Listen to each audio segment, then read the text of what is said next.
प्रशासन में दबे हुए स्लीपर सेल हैं समाजवादी पार्टी के, वो तो उनको बदनाम करने में लगे हैं। जिला अधिकारी उनको बदनाम करने में लगा है, वहाँ का लेखपाल, वहाँ का एसडीएम जो सस्पेंड हो चुके हैं, ये सब लगे हुए थे।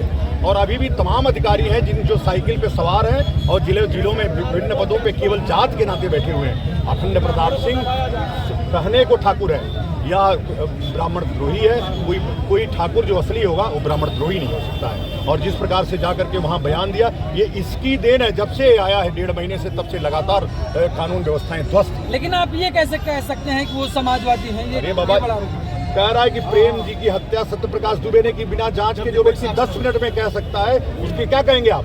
अखिलेश यादव के वो चेक होना चाहिए उसका मोबाइल।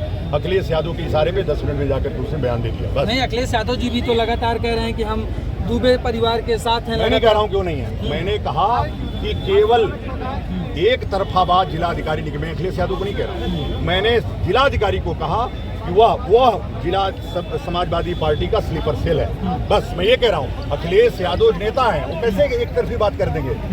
अगर कह देंगे तो अखिलेश यादव को सबसे पहले आके सत्यप्रकाश दुबे के घर में बैठ करके हम लोगों के साथ श्रद्धांजलि सभा में, जिस प्रकार से सुखदेव पार्टी के राष्ट्रीय अध्यक्ष है और पार्टियों के राष्ट्रीय अध्यक्ष है, उनको भी आना चाहिए था। तो प्रेम यादव जी की जो लड़की है, उनका बयान आ रहा है कि जो सरकार का रवैया है, की हत्या हुई, उसके बाद पहले एक आनंद दुबे की हत्या हुई, और अभी आपने देखा रुद्रपुर में किस प्रकार से जल्लादों ने नरसंहार किया।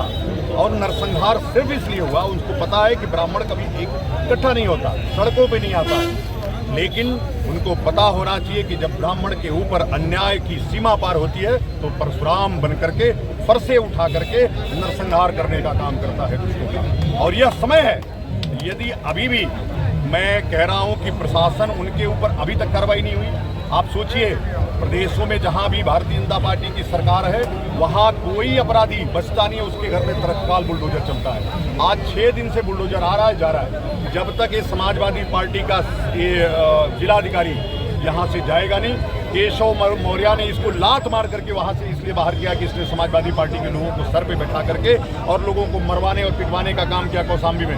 उसके बाद 5 साल जिलाधिकारी नहीं बन पाया।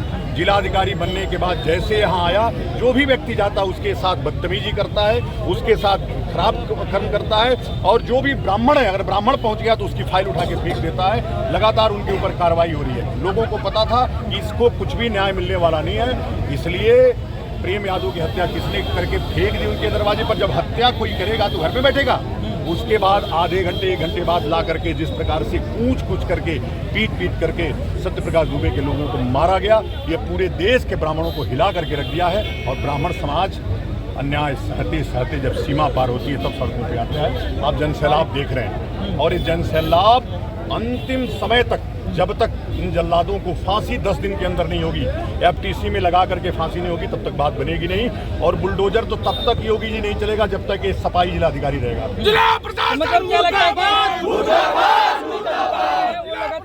मिले दिन से जिलाधिकारी का बयान सुनिए। अखिलेश यादव उसी पे अड़े हुए हैं। अखिलेश यादव कह रहे हैं कि जिलाधिकारी ने कहा कि सत्यप्रकाश दुबे ने प्रेम यादव की हत्या कर दी। यह बात जिलाधिकारी को 10 मिनट में कैसे पता चल गया? बिना जांच के उसने बयान कैसे दिया? और ऐसे निकम्मे अफसर को योगी जी रखे कैसे हुए हैं? उसके बयान को आधार बना करके एक समाज फिर से सड़कों पे आकर के तांडव कर रहा है, फेसबुक पे तांडव कर रहा है, जगह जगह तांडव कर रहा है, और फिर से कई ब्राह्मणों के नरसंहार की धमकी दे रहा है। अच्छा, जब